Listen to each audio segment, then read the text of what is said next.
XR live stream. My name is Dr. Rita Issa. Just to introduce myself, I am a GP registrar working in London as part of the NHS, and I'm joined today with... Hello, hi, I'm Dr. Chris Newman. I am a GP in Tottenham. I've been there for about 7 years, so nice to be with you all today. Yeah, great. How are you doing, Chris? I've not seen you in ages. Yeah, obviously, so I'm a GP, and it's obviously people who are watching this have seen a lot of stuff in the media about what's happening with coronavirus, and it has completely made life very chaotic on the ground. Slightly less chaotic where me and Rita are in GP, but it's still, we've had to change all of our systems very recently and move from seeing people in person to seeing people online and seeing people over the phone. So it's taken away that kind of personal touch a little bit. And we're also having to figure out how to plan for the next few weeks as things unfortunately do get worse. So we're having to really figure out how to manage that in advance. So it's been challenging and difficult, but we're struggling along. How about you? So I'm actually self-isolating at the moment. I came down with symptoms about 10 days ago now, and they were pretty mild viral symptoms at first, like headachy, a bit feverish, achy, and I wasn't really sure if it was coronavirus or not, but I thought, you know, on balance, like I work with colleagues who have family members who have underlying health conditions and things like that, and also seeing patients, I thought, okay, maybe it's best if I stay at home. And then actually over the course of last week, my symptoms did get a bit worse, started to feel quite breathless, have been super knocked out, really tired, but actually really glad today to be feeling a bit better and not having to sleep so much. So I don't know if it's coronavirus. There's been a lot of talk about testing, especially testing NHS staff. I think currently actually a fifth of nurses and a quarter of doctors are off, either because they've got coronavirus symptoms or because they live with family members who have symptoms, and so they need to go into self-isolation as well. So, you know, I think I'm looking forward to the testing coming in really, and then it means that fits with my practice. So we had every single receptionist at my practice was off last week. Half of the doctors were off. So but it was basically me and another couple of doctors basically manning the reception, manning the door, doing all the phone calls, doing the seeing patients where necessary. And I'm glad that you're demonstrating what people are meant to do when they get the symptoms, because they do appear in different forms. So some people get more of the shortness of breath, some get more of the cough, some get more of the fever.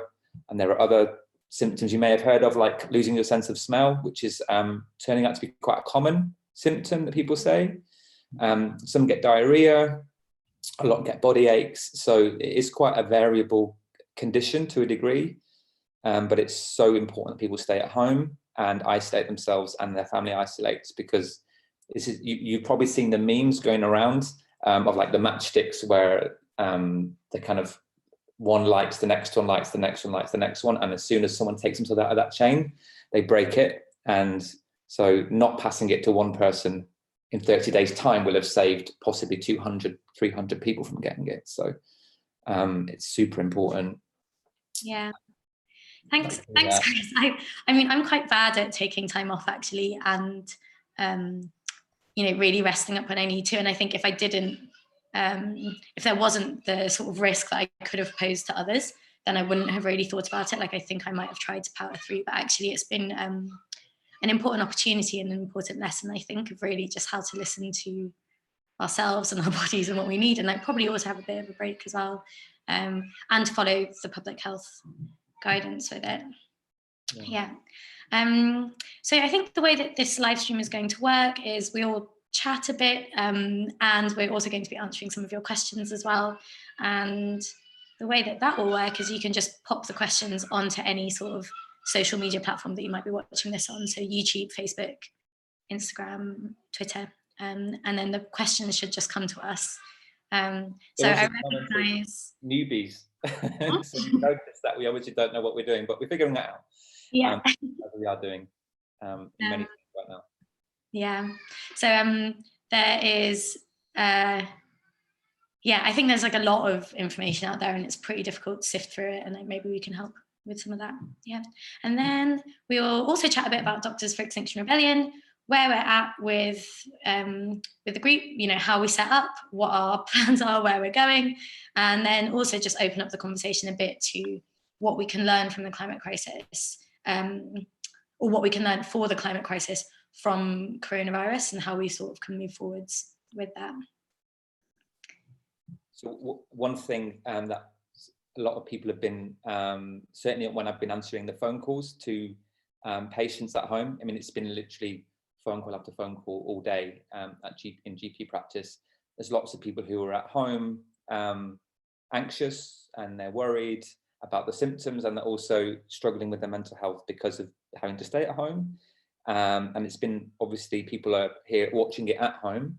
So yeah, if there are any things that you want to know about, if there's any advice or scientific stuff that we can help with, then we're very happy to. Yeah. Actually, with regards to sort of mental and physical health and like looking after yourself while you're at home, I think now is a really great opportunity for us to sort of come back to self and to come back to our health and really think about that.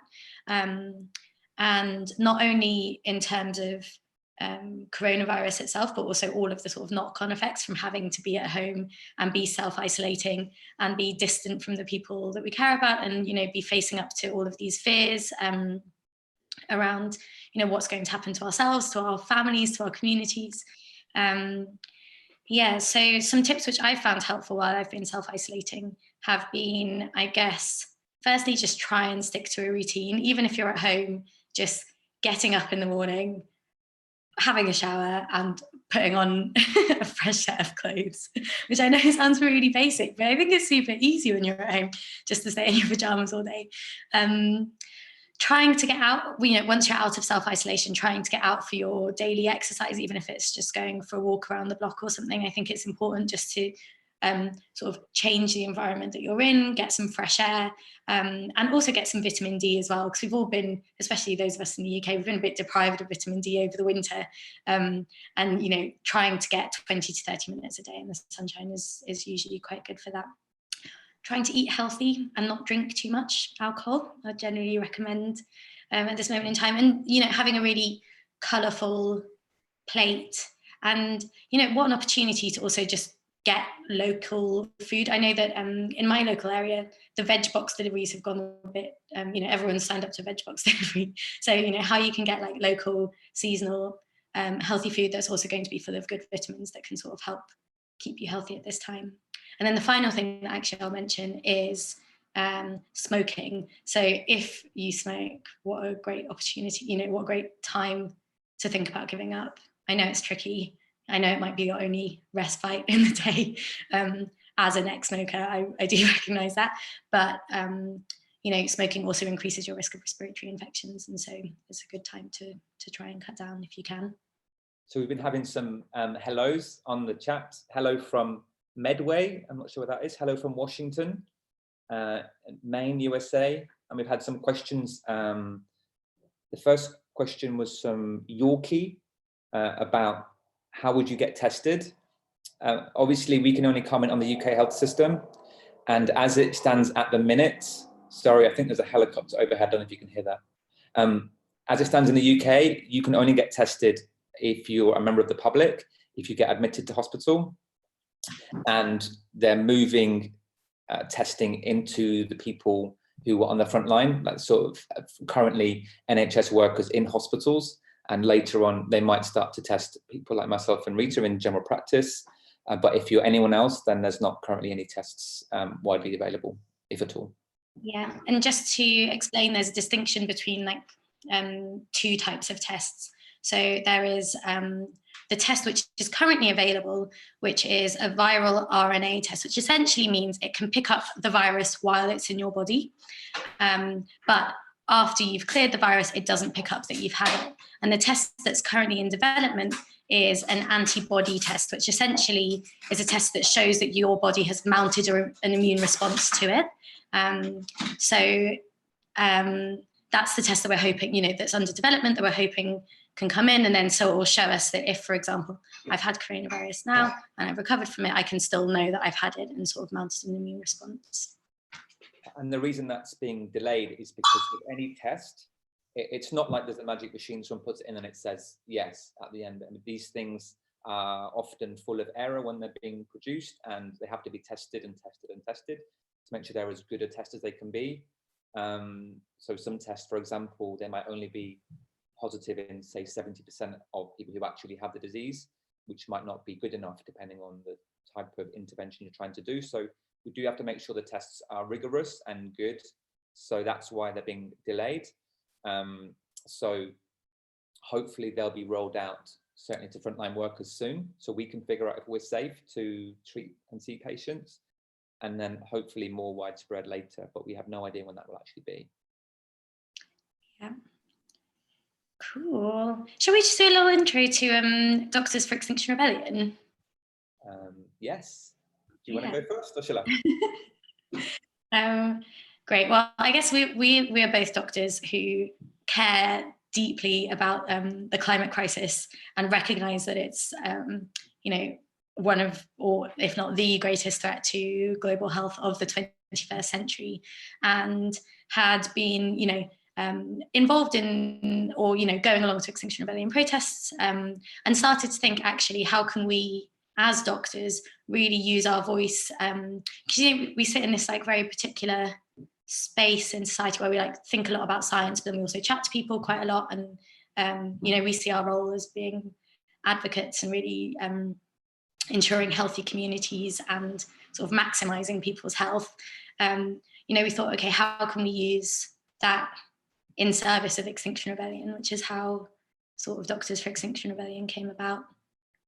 Yeah, essentially what happened, certainly from a UK perspective, we've got our amazing naturalist, David Attenborough. I'm speaking from a personal perspective now, but having watched him over the years, it's certainly given many of us in this country a joy of seeing nature, and the media has been piling up and the evidence has been piling up over the last few years. And then when Extinction Rebellion and Fridays for Future started, personally, it was just this kind of in a way, punch to the gut to say, okay, stop playing around now, this is actually really serious. And I hadn't been anywhere near as much involved as Rita had in environmentalism before, but certainly during the April rebellion in the UK last year, having seen one of the Extinction Rebellion spokespeople on it was a Sky News broadcast, and one of the person who was interviewing him was just dealing with him in a really horrible way, as if to say, go back, environmentalism is not important, you're just trying to disrupt people, and you haven't got a job, you're unemployed, you smoke weed all day, and you're useless. It was really horrific, and I watched it as someone who was becoming more aware about the real significance of climate on health, because this is the biggest health issue there is this century. And I watched it and I was just struck by the fact that this guy wouldn't have said that if it had been a doctor or a nurse or a professor in front of him, but he was just bullying this guy because he could.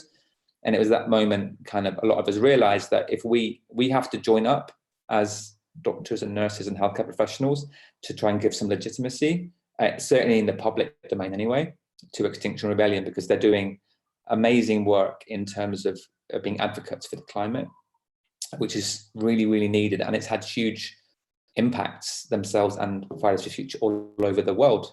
And I think that's a bigger intervention than any of us could have done through writing scientific journals and writing to our MP and all these things that people have been doing for 30, 40 years that haven't had the same effects that civil disobedience has. So from a purely scientific perspective, we think it's the most useful thing that we can do as scientists and medics.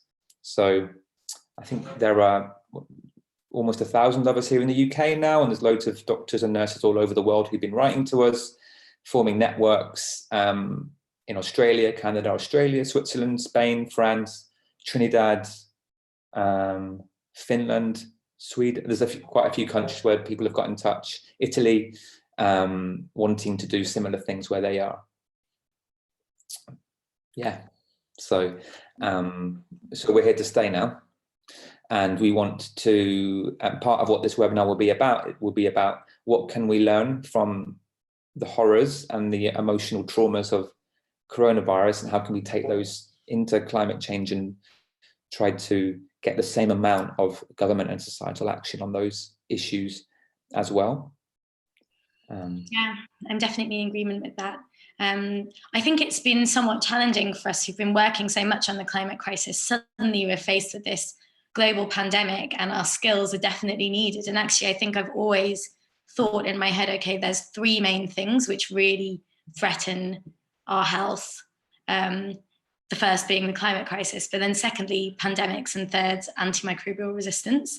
And actually all of them are sort of global, happening on a global scale. We can't, put up borders and boundaries and pretend that it doesn't affect us, because actually the world is so interconnected, and like obviously these things do impact us. And it's been challenging somewhat as those of us who have been working on that interface of climate and health to, for a moment, take a step into being like, okay, what is my job now today as a doctor? And that is to be working on the front line of this. But I do think that there are many, many lessons that are going to come out of this whole horrible experience, really, to teach us, how we can move forward and tackle some of our other global crises together.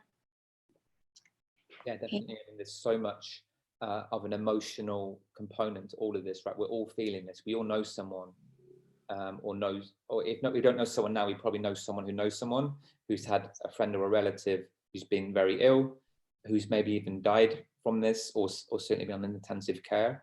There's not going to be one of us probably anywhere in the world who's not been personally impacted by this. And people are terrified of death and uncertainty and being without food and all these things.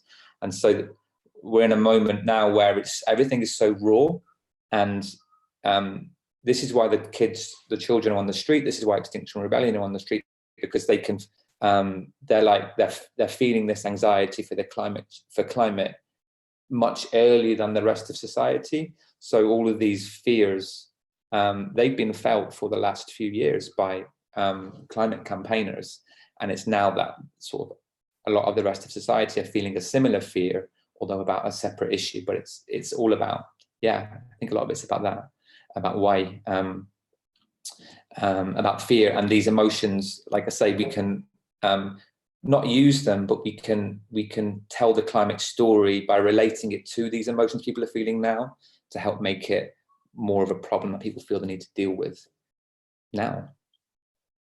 Yeah, definitely. I mean, I was asked earlier on today, actually, did you know that there was a pandemic coming? And it's something which I've learned about at med school. I'm also a public health researcher. So obviously I had this conceptual idea that we were going to have a pandemic at some point. And I sort of knew it was going to be sooner rather than later. But actually, until it happened, I think none of us really believed that it was going to happen in the way that it did. And I don't think any of us could have predicted, even at the beginning of 2020, that this is where we would be on, April the 1st. And it's just been so rapid and so transformational. But I think there's an interesting lesson in that, which, even though we might conceptually know that something is coming, actually we're not very good at preparing for these distant threats. I even have that in my practice at at work, and I'm sure that you do, Chris, as well. You can talk, we can conceptualize risks associated with smoking, for example, but actually until you have something that tangibly happens, it's very, very difficult to have a shift in behavior. And I guess that's sort of where we are at with the climate crisis. We can, do all of our projections and our graphs and talk about the amount of people displaced and whatever else, but until actually we start to see that, maybe this has been that slight wake-up call for that. Yeah, absolutely. Because I think most people, although we try and think we're logical, most people run on emotions and stories. We're very story-based creatures. And if you've never experienced a story where the shops of people have been fighting in Asda, which happened down the road, actually, from my practice, people were fighting, I think 2 days ago in the morning. I don't know maybe it was over pasta or toilet roll, but we've not even got a crisis of food. We've not even got a supply side crisis. We've just got fear. And it doesn't take a lot to think what would happen if there genuinely was a food crisis. But at least the fact that we're feeling this now, it's almost like a shot across the bows, like a shock that can make us think, maybe we should actually take the other health concerns going forward seriously, because now we can feel it, and now we know what they'll feel like when we're actually in them. Yeah, definitely. And I also actually think from the sort of the changes that we need to implement as well.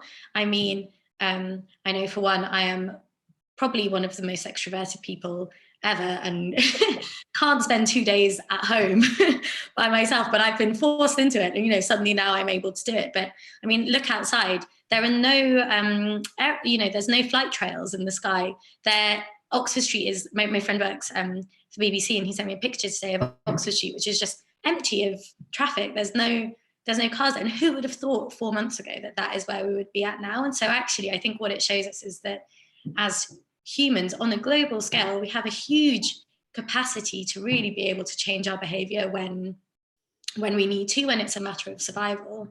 And how do we then put that story and make it relatable to the climate crisis as well? I just want to share an anecdote, which I think is which has been quite interesting, and it's been sort of playing on my mind, and I've put the question to Twitter, and I don't really have a clear answer yet. But my friends who are working in hospital at the moment, I've been chatting to them on a daily basis, and nobody seems to be coming in with any other illnesses, really. You know, the normal stuff that we would see in hospital, heart attacks, stroke, you know, all these other things, like none of that really seems to be coming to hospital. My friend said that he saw 30 patients on his last night shift, and 2 of them were not coronavirus patients, and everybody else was coronavirus. So it's really interesting that there's been this very big shift in the sort of illnesses that are presenting to hospital. And I was theorizing about it. I thought maybe people are staying away from hospital, which I think is understandable. They, you know, not that I'm at all promoting that, but you know, maybe there is just a bit more hesitation about contacting hospitals in the first place. Then I was also thinking about how air pollution kills in the UK 110 people a day. It's, you know, it's responsible for 110 excess deaths.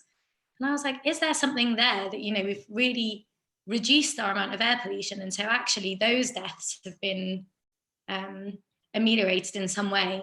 And then I was also thinking there's this theory in environmental epidemiology, which is actually a tiny bit morbid, but it's just, you know, maybe the people who were going to be ill anyway were the ones who are more prone to get coronavirus and then go to hospital.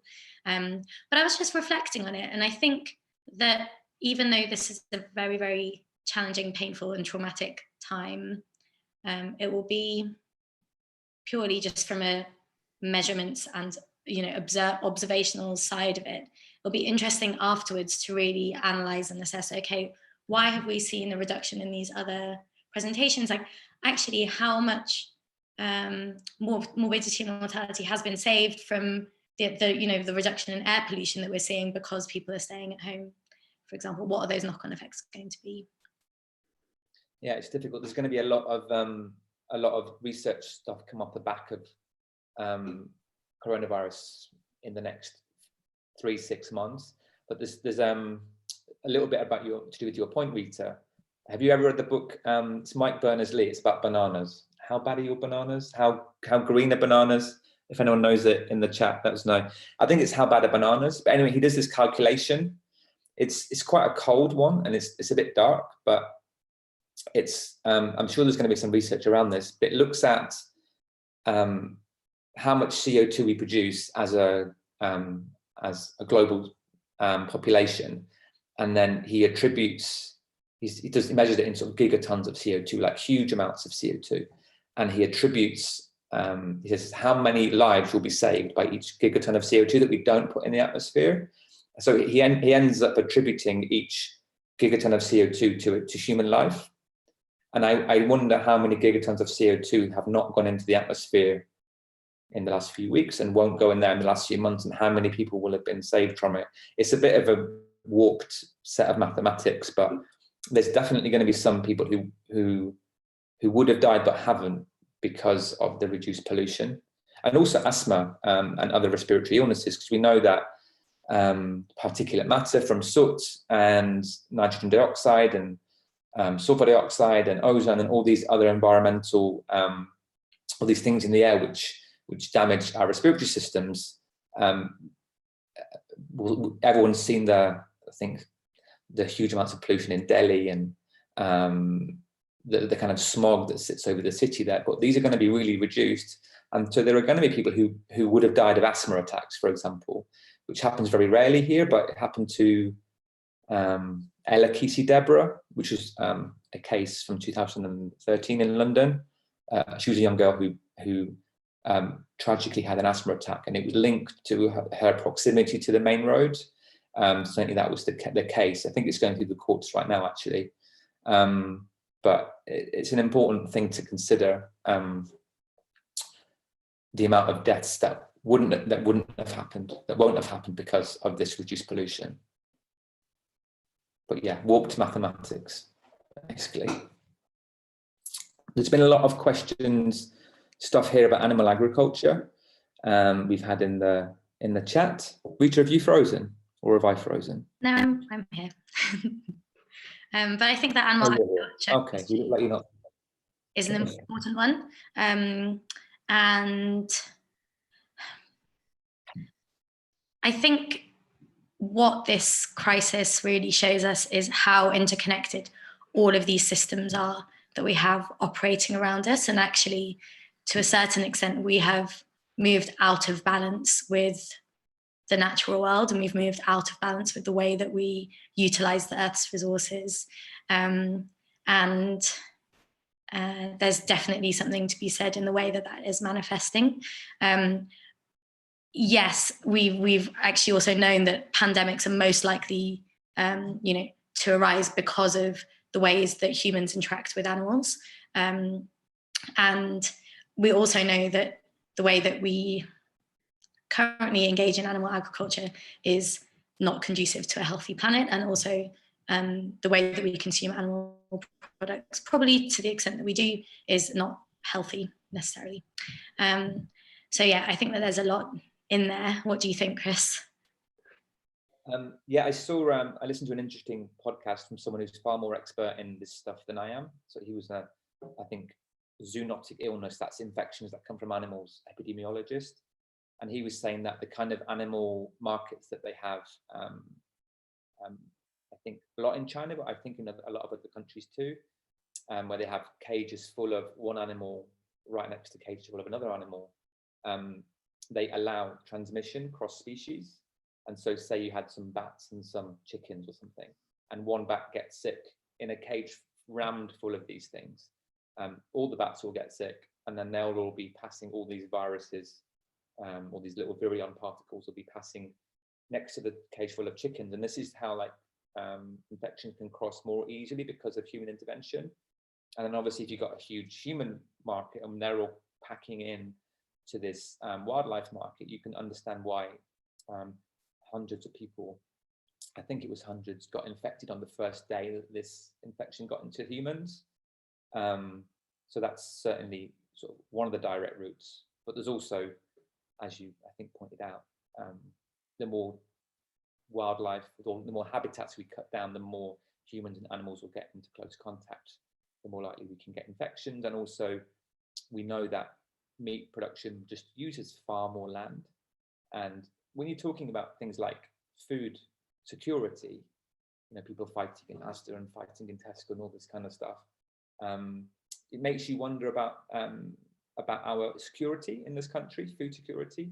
Like if other countries aren't able to supply us with the food that we don't produce, it makes you wonder how secure we are if things went really badly wrong.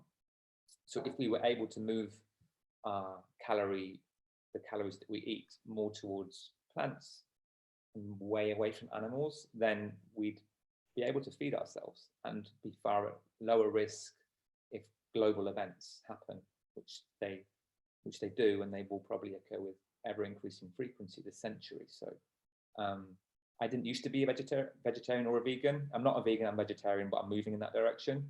I moved probably about 2 years ago, and I'd been a flexitarian before that, like eating once or twice a week, before just the pressure of it all. I just one day decided, okay, no more. So how about you, Rita? Have you been?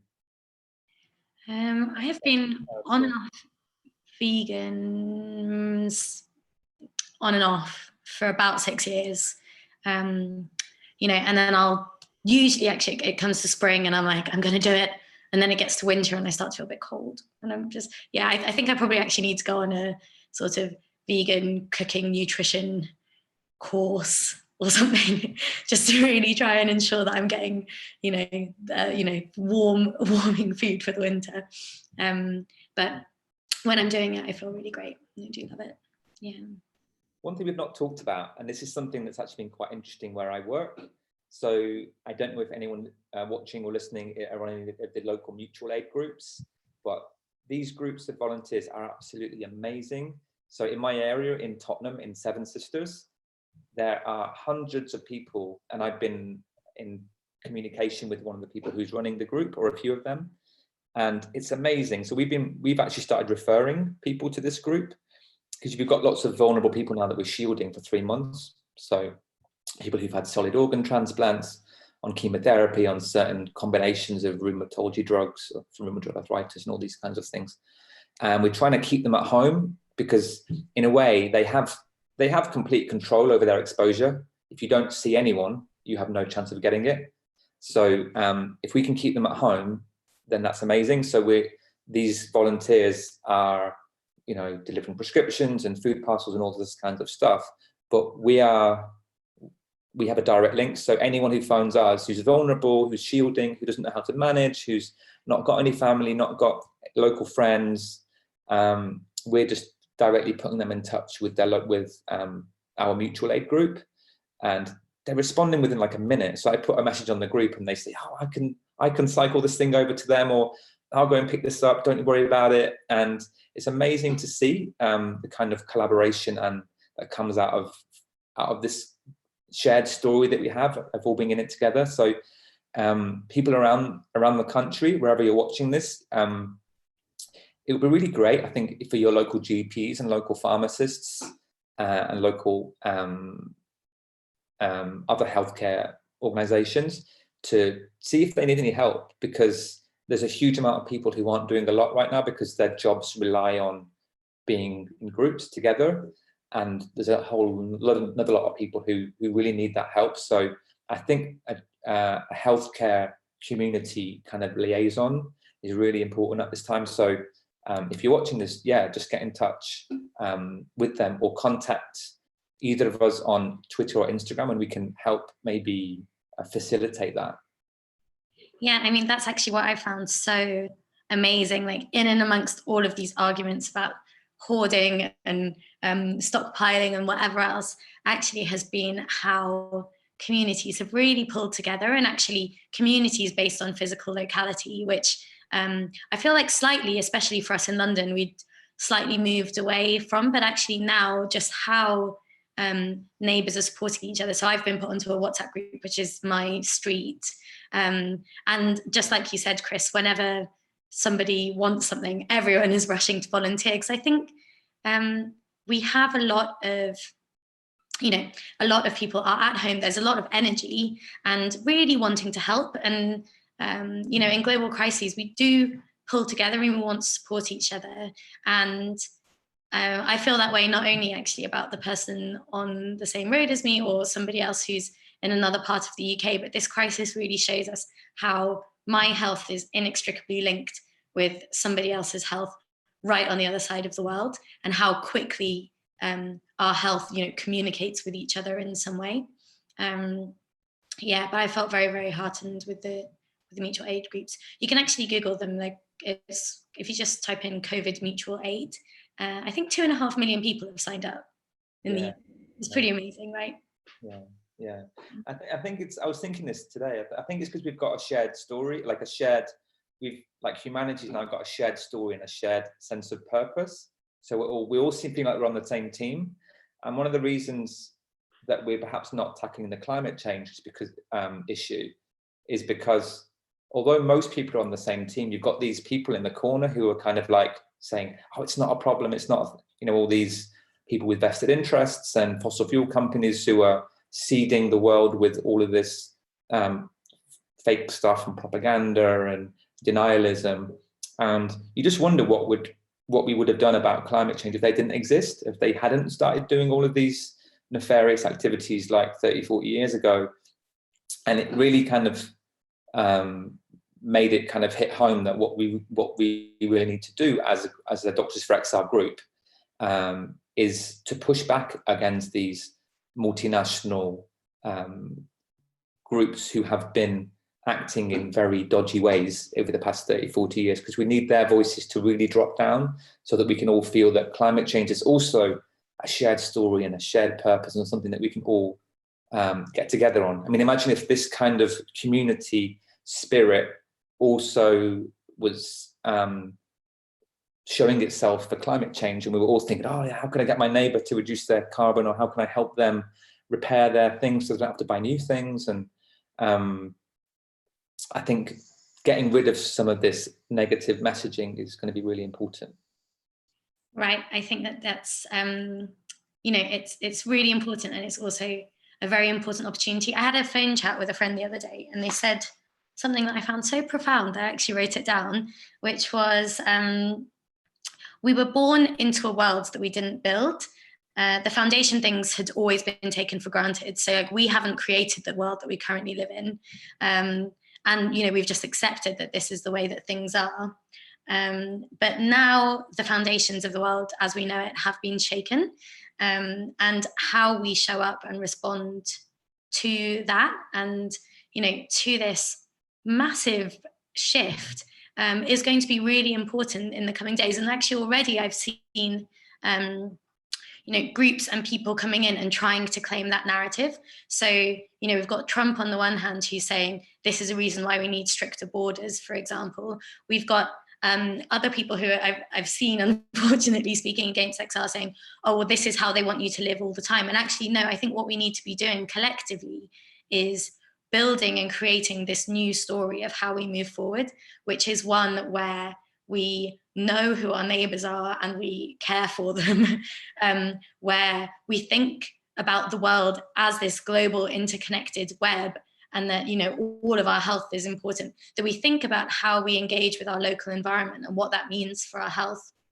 that we know that we can, for example, work from home if we need to, and that also we recognise that the people who have had power and essentially have lots of money in our society now aren't the ones who are key workers, is what they've been called in the UK, but on that front line and saving lives. And actually many key workers, delivery drivers, cleaners, porters, are living on poverty pay, and actually they're the ones that we're relying on right now. So I think there's a real opportunity to reframe things in our rebuilding as the dust of this settles, and just to know that it's important that we step into that space, and it's important that we step into that storytelling space and not let it be taken over by other interests who are just going to try and claw their way back in and tell their own story. That's lovely, Rita. Yeah, I mean, it's a real, despite the horror, the horrors and the emotion and the grief and all these things that are happening right now, there really is a window of opportunity that's opening up, which is going to close at some point, as people go back to business as usual or whatever the new normal is. And we have a huge opportunity to help shape that in whatever form that we choose.